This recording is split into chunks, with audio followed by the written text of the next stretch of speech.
to chapter 24 here. This is the last thing we're going to do. So wherever I finish here, that's the end of it for your summer exams. So we're moving on to quadrilaterals. You can see down here that a quadrilateral is a four-sided polygon. Okay, so the word, hopefully quad, will give you an idea into it being four-sided. A polygon is a closed shape with straight sides. Okay, so that's a polygon.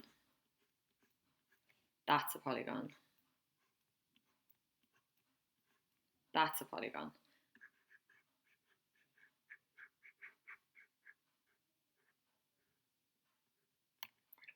That's a polygon. Okay, provided it has straight sides and no gaps, it's a polygon. Okay, a polygon has at least three sides. So in terms of sides, this is the minimum. And a regular polygon has equal sides and equal angles. So three sides, three angles, four sides, four angles, etc. And so a quadrilateral is then a four-sided polygon. Okay, so let's have a look down here. We're going to talk about this little box here. A parallelogram is a quadrilateral for which both pairs of opposite sides are parallel. Okay, so let's look at this. So this is four-sided, which makes it a quadrilateral. And this side is parallel to this side. And this side is parallel to this side. So it's a parallelogram. Let's look at the rhombus, which I will talk about in a bit more detail. But the rhombus has four sides, so it's a quadrilateral. The left is parallel to the right, and the top is parallel to the bottom. So technically, it's also a parallelogram. Rectangle, it's four-sided, so it's a quadrilateral. The top is parallel to the bottom, and the left is parallel to the right. So it is a parallelogram. Okay, and likewise for the square here. Okay, so technically they are all parallelograms. They just also have different features, so they have their own names. Okay, so just let me get rid of all that. Seems to be some typing here. Get rid of that as well. Okay, so back up to the parallelogram. So you need to know these properties, I suppose. So these things about a parallelogram. So opposite sides are equal. So a parallelogram is obviously they can all be parallelograms as I've just discussed, but this parallelogram here is a rectangle that has sort of been pushed here, so it's tilted. So it has a lot of the properties of a rectangle. Okay, so opposite sides are equal. The top, you can see from these little symbols here, this is two little strikes. So the top is equal to the bottom and the left is equal to the right.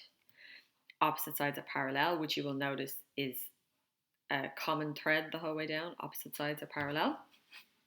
And opposite angles are equal. Okay, so opposite angles, so see this way, they're equal. And they're equal. Is that okay? Just zoom right in on this. Okay, so opposite sides are equal. Opposite sides are parallel. Opposite angles are equal, so the ones across from each other are equal. And then this one, that the diagonals bisect each other. So essentially, if you take your parallelogram, right, and you draw a diagonal, that diagonal will cut the other diagonal in half. Okay, so, and likewise the other way around. So one diagonal cuts the other diagonal in half. So the red diagonal cuts the blue diagonal in half, and the blue diagonal cuts the red diagonal in half. Is that okay? So that's bisect. That word means cut in half. Okay, so when they say the diagonals bisect each other, they mean one diagonal will cut the other diagonal in half.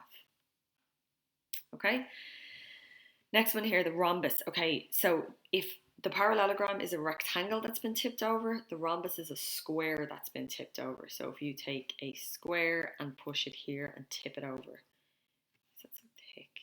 Anyway, oh, it's zoomed in. Right, so you have a rhombus. Because it's a square that's been tipped over, it has four equal sides. So not top equal to bottom like a rectangle, all four sides are equal. Again, they're all parallel. So top is parallel to bottom and left is parallel to right. Opposite angles are equal, so same as here. This is equal to this, and this one's equal to this one. You can see by the symbols. Now, right, a couple of things here. So the diagonals bisect each other. Okay, just like up here. So if I draw this diagonal here, and then I draw another diagonal here, the red line cuts the blue line in half, and the blue line cuts the red line in half. Okay, same as for the parallelogram, but there's more. But wait. Right, there's a couple of other things. So not only do the diagonals bisect each other, but the diagonals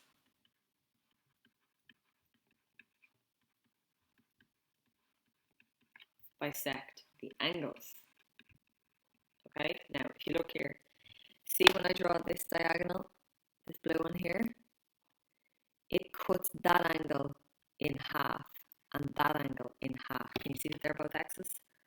So when you draw a diagonal in a rhombus, it cuts the angle in half as well. Okay, and if I draw the other one, so if I draw this diagonal, it cuts this angle in half and it cuts this angle in half. So the diagonals bisect each other, but they also bisect the angles. They cut the angles in half. And then one other thing, at the center, I don't know if you can make out what that mush is there. See in here? Okay, it says it there. An angle of 90 degrees formed.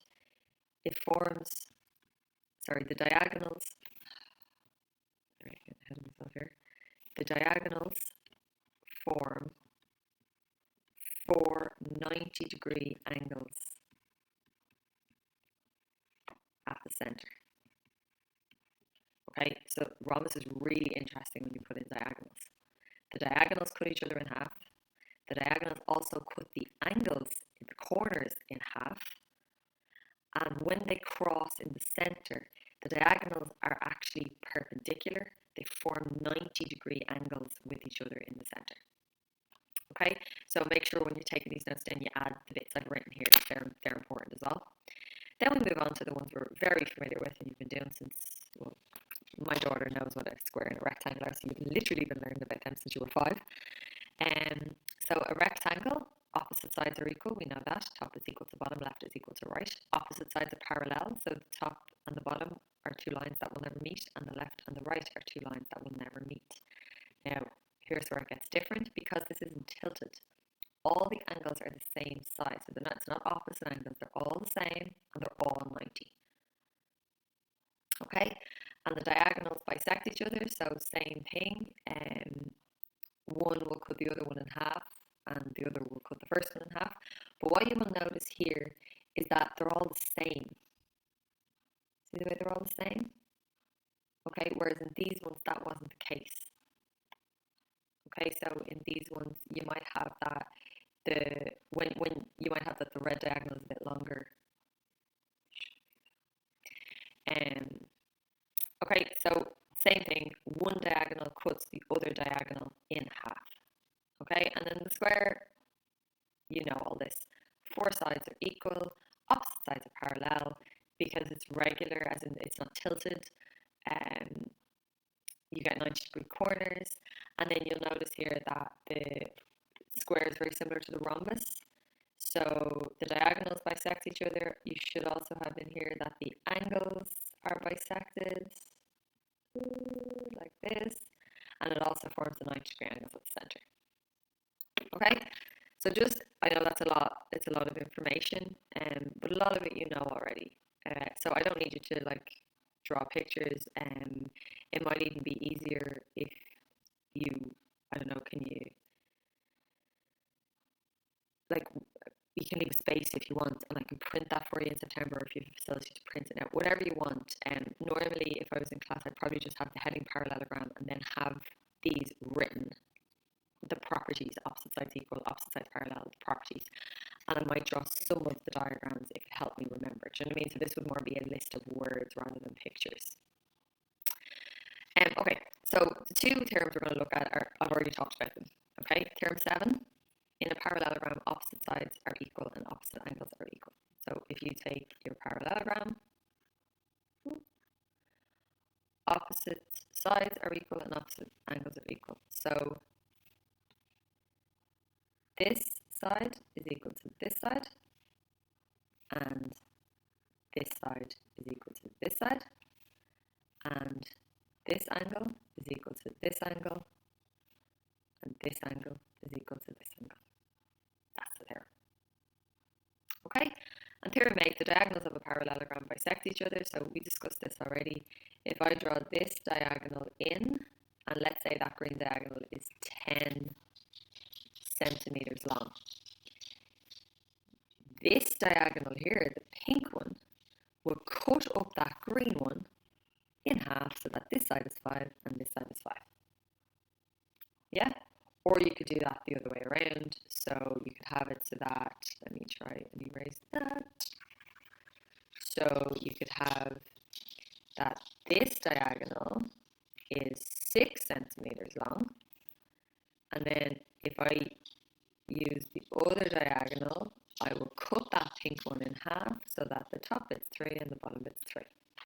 Okay, so that's theorem 8. Alright, so we'll have a quick look. In the following parallelogram, find AB. So AB goes from A to B. That is opposite BC. So it's 6. So the length of AB is equal to 6 centimeters. And how do we know that? Because they're opposite sides of a parallelogram. Okay? And then so we know this means the size, this means the angle, and then DCB. So let's trace that. So D to C to B, it's always the one in the center. So it's this one we're looking for, that one there. So that and that are opposite. So the angle DCB is equal to 40 degrees. And how do we know that? Because they're opposite angles in a parallelogram. Okay, so that's about using that first theorem. And then this one, there's a good bit going on here, angle 1, 2, and 3. Let's see. Okay, so it's clearly a parallelogram. You can see the shape. This here and this here are opposite angles.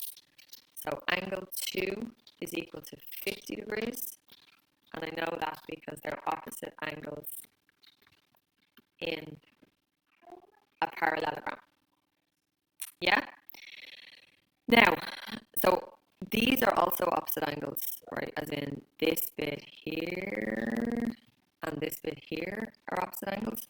But that doesn't help me because they're split up by this diagonal. But, and this is a really important thing about parallelograms, the fact that they're parallel. Okay, look at this. This line is parallel to this line, and this diagonal cuts through the two parallel lines, so it's a transversal. Okay, remember a line that cuts through two parallel lines is a transversal? So the diagonal acts as a transversal, and if you have two parallel lines and a transversal, we can look for alternate angles and corresponding angles. Okay, so going back a few theorems, alternate are the Z's and corresponding are the F's. Okay, so you can kind of already see the Z, but I'll take it off and do it again. So we go along the parallel line, down the transversal, along the parallel line, and on opposite sides, so that's one side and the other side, there's your Z and you have alternate. So we can say that angle 1 is 30 degrees because those angles are alternate. Okay, so then the very last bit, I'm just going to fill in what I know now. So I know that angle 2, where's angle 2? Angle 2 is 50. Angle 1 is 30. Now, if you look here, that is a triangle. Yeah? And the three angles of a triangle have to add up to 180. That was another theorem.